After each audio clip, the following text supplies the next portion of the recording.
বিদ্যাই হচ্ছে সবথেকে বড় ইবাদত। বিদ্যা যদি আপনার ভিতরে থাকে তাহলে আপনি নামাজ সম্পর্কে জানতে পারবেন, হজ সম্পর্কে জানতে পারবেন।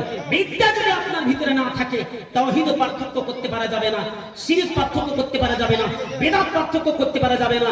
বিদ্যাই হচ্ছে সবকিছু। অথচ আজকে দেখুন মসজিদ মাদ্রাসাগুলোতে যতগুলোতে আজকে অশান্তি তৈরি হয়েছে, একটাই কারণ, মসজিদে ফিতনা তৈরি হয়েছে, মসজিদে ঝামেলা তৈরি হয়েছে, মসজিদে ঝগড়া হয়েছে, মসজিদে দুনিয়ার গল্প গুজব চলছে। একটাই কারণ, বিদ্যা নেই। ইন্নাল হামদালিল্লাহ নাহমাদুহু ওয়া নাস্তাঈনুহু ওয়া নাস্তাগফিরুহু ওয়া নু'মিনু বিহি ওয়া নাতাওয়াক্কালু আলাইহি ونعوذ بالله من شرور أنفسنا ومن سيئات أعمالنا من يهده الله فلا مضل له ومن يضلل فلا هادي له أفلن تجد له وليا مرشدا وأشهد أن لا إله إلا الله وحده لا شريك له والذي لا ضد له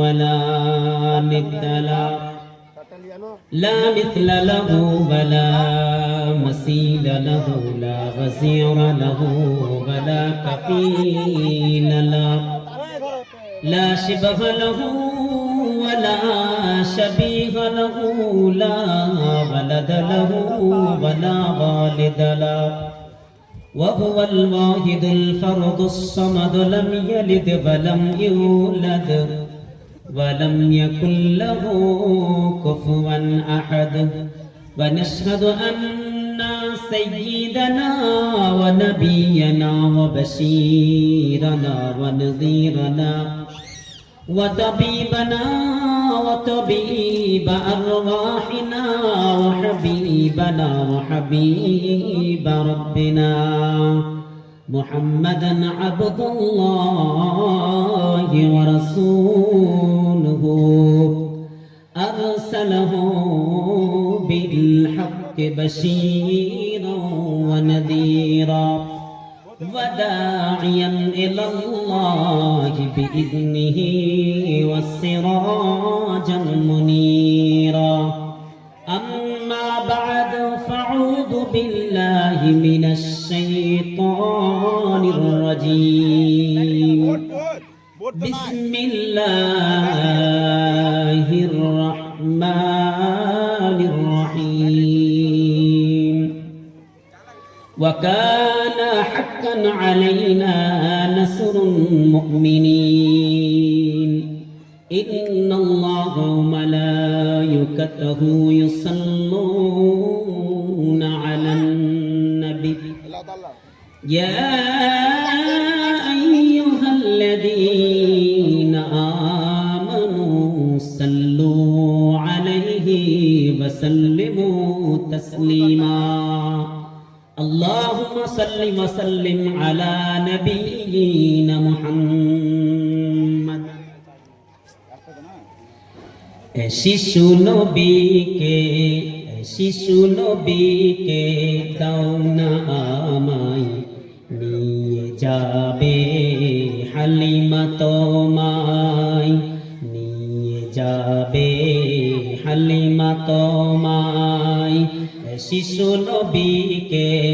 শিশু নবীকে দাও না আমায় নিয়ে যাবে হালিমা তোমায় নিয়ে যাবে হালিমা তোমায় শত শত উটনি মা কায়লো জীর্ণ গাধা নিয়ে হালিমা এলো শত শত উটনি মা কায়লো জীর্ণ গাধা নিয়ে হালিমা এলো হালিমা তোমার দেখা নাহি আর তোমার কোলে শিশু নবী রয় ও নবীজি আমার ও ও নবী নবীজি আমার, ও নবী নবীজি আমার, শিশু নবীকে দাও না আমায়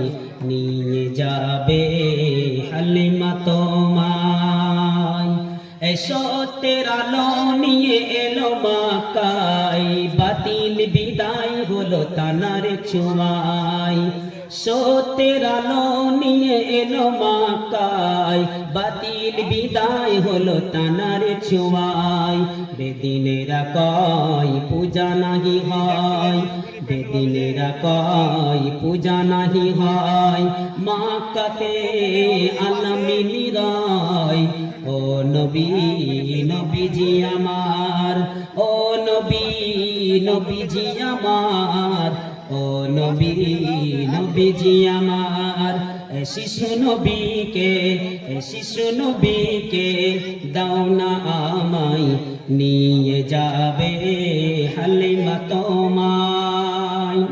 এই মক্কাবাসীর খুশির মাতম মোদের কোলে এলো চাঁদের মতন। মক্কাবাসীর খুশির মাতম মোদের কোলে এলো চাঁদের মতন।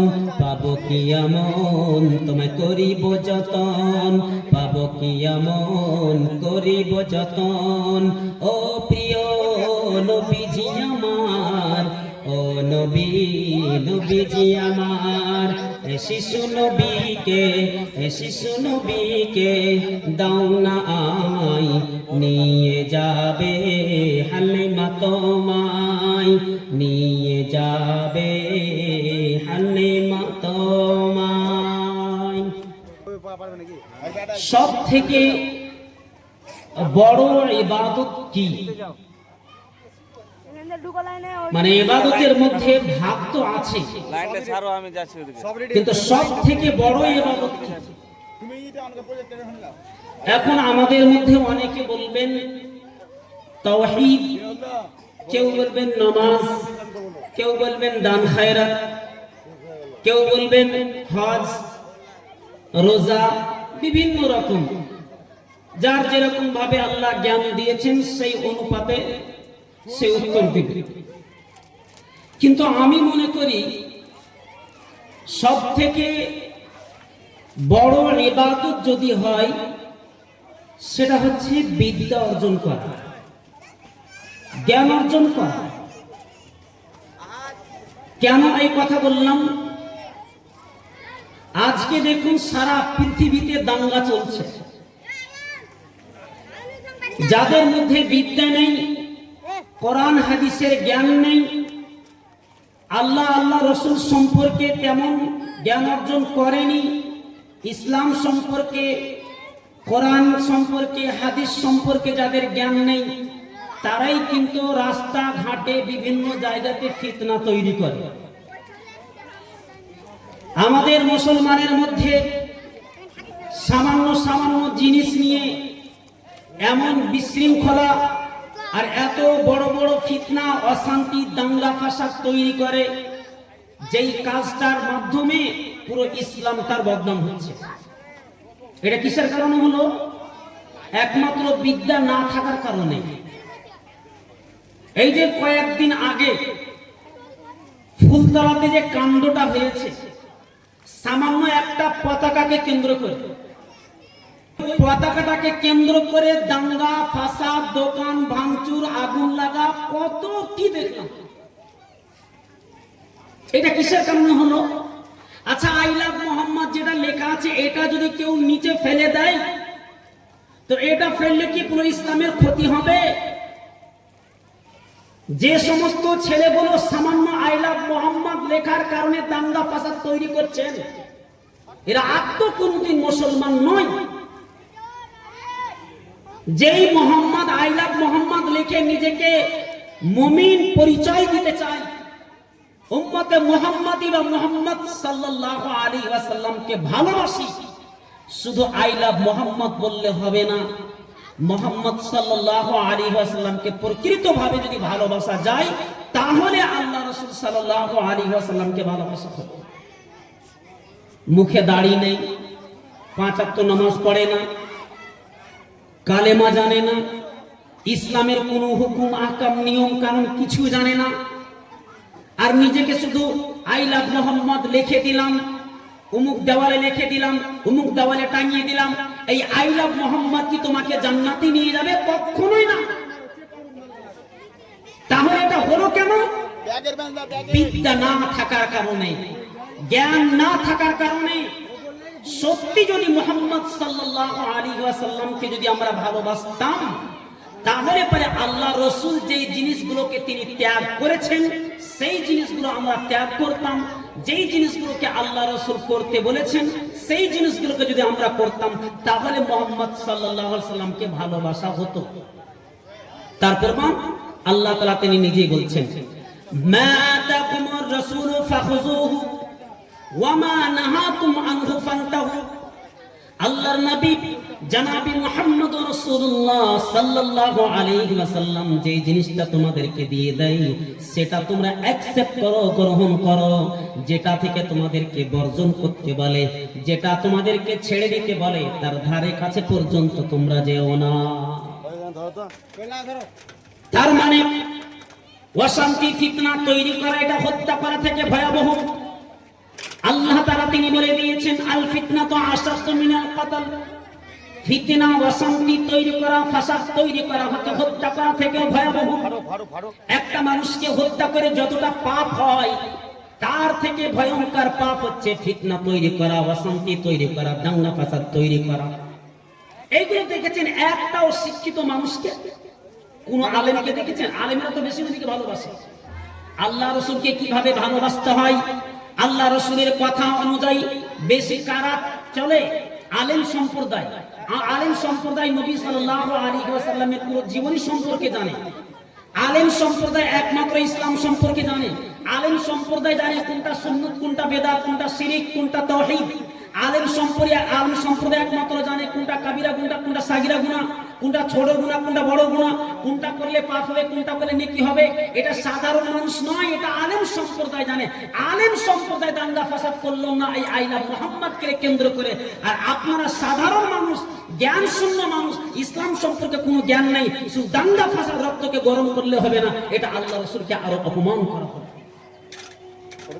এটা যদি বিদ্যা থাকতো এই কাজ করতে যেত না। আল্লাহ রাসূল কম্প্রোমাইজ করেছেন। সূরা হুদাইবিয়ার যদি আপনি ঘটনা শুনেন তাহলে বুঝতে পারবেন। যখন হযরতে উসমানের আফওয়া উড়ানো হলো, মিথ্যা অপপ্রচার করানো হলো যে উসমান রাদিয়াল্লাহু তাআলাকে হত্যা করা হয়েছে, বা আল্লাহ রাসূল যখন উসমানকে পাঠিয়েছিলেন গোয়েন্দাগিরি করার জন্য, আল্লাহ রাসূল সাল্লাল্লাহু আলাইহি ওয়াসাল্লাম সেখানে একটি চিঠি লিখেছিলেন।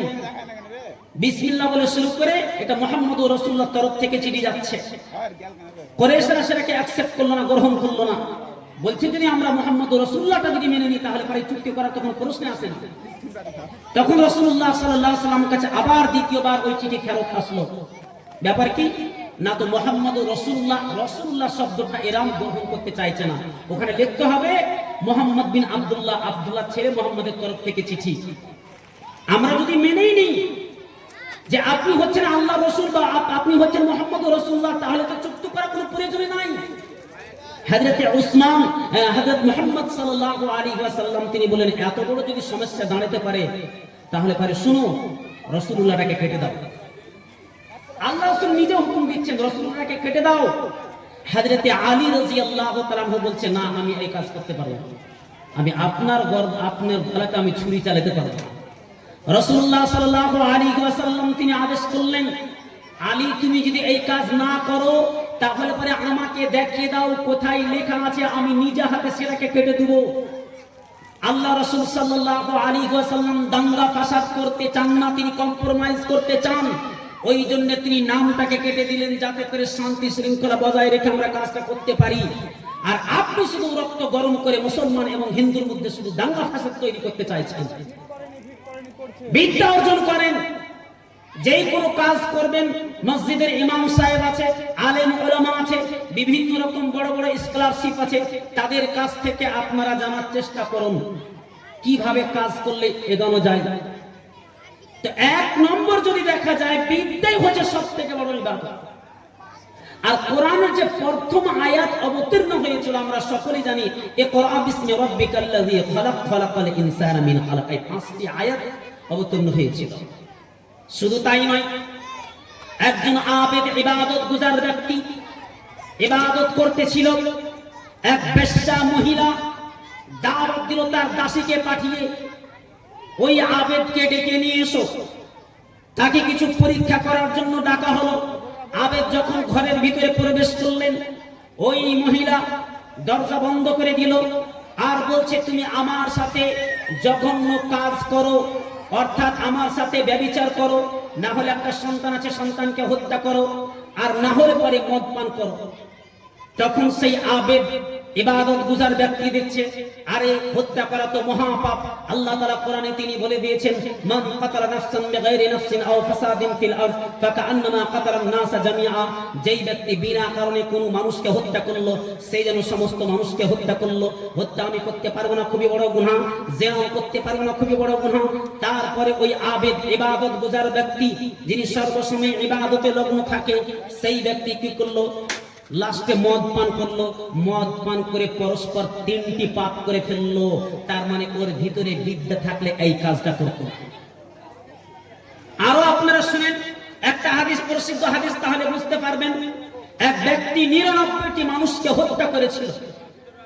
99টি মানুষকে হত্যা করার পর তিনি জানতে চাইলেন যে আমি এরকম একটা ভয়ঙ্কর কাজ করে ফেলেছি, আমি কি জান্নাত পাবো, বা আবার আমার কি তওবা আল্লাহ তাআলা কবুল করবেন?